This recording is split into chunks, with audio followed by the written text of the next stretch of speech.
I was making a concept for expanding the Pale Garden, but this part of the idea got so big it needed its own video. I wanted to see if I could web the magic systems of Minecraft into something coherent, so I'll be explaining how I think the magic ties together and what the Creaking Heart may be. Starting with experience, its color green can be associated with nature, life, and growth, which fits it very well because you gain experience from progression, things like mining, fishing, farming, advancements. You don't get experience from killing golems and villagers, because why would you? That's not beneficial.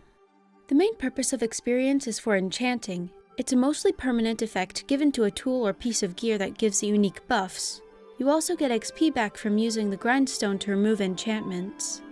Another thing with bright green is the Totem of Undying. When you use it, it creates green and yellow particles, the same colors as a flashing experience orb.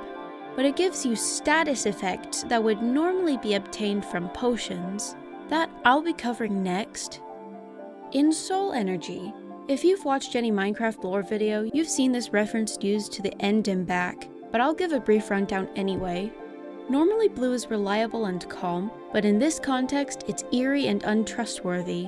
You can see Soul Energy when using Soul Speed on Soul Sand or Soul Soil, when a Shulker Shrieker is activated, in the textures of the Shrieker and Warden's chest, and it makes fire blue. Soul Energy seems to tie itself with bones, as the Catalyst, Shrieker, and the Warden have bone-colored structure, and there's huge rib structures in Soul Sand valleys. Soul Sand is required for potion brewing, being the only block Netherwort grows on. Potions alter an entity's physical abilities for the duration of the effect. Dimensional. Purple can be associated with magic and mystery. It's the color of the nether portal, teleporting particles, and enderman eyes. Teleporting and dimensional travel are related, but may not be the same.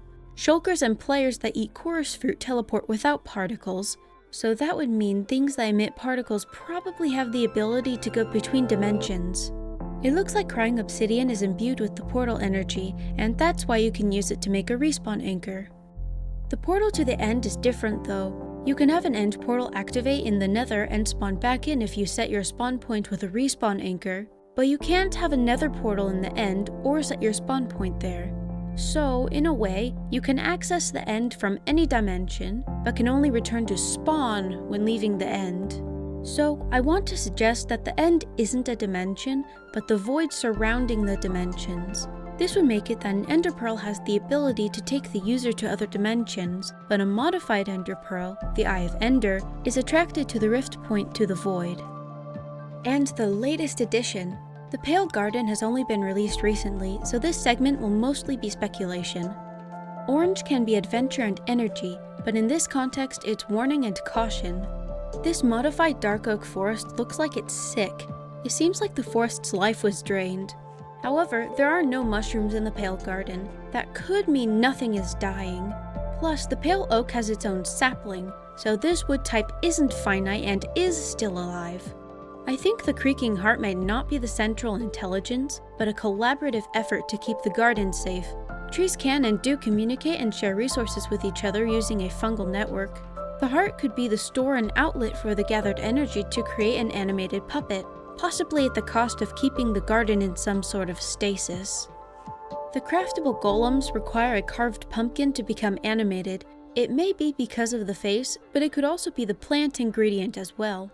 Not that the plant itself is significant, but it may be another example of this kind of magic, the final piece of the cycle. How this theory works, it has inspiration from the cycle of nutrients and reincarnation. Experience is drawn from the void and becomes or gets used by what I'm calling essence. Essence is the power that animates live things, or gives things animation. It relies on experience to provide instinct, and collects more throughout living, and eventually becomes soul. Soul can also animate things, as it is the lost state of essence, but not willingly. It's drawn to the fabric of reality. The void, or fabric of reality, gives the lost souls new purpose in the form of knowledge, aka experience.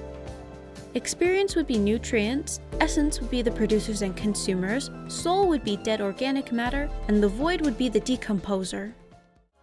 I know I didn't cover everything about each topic. I'm hoping this makes sense. Just let me know in the comments if I got something off or missed something crucial.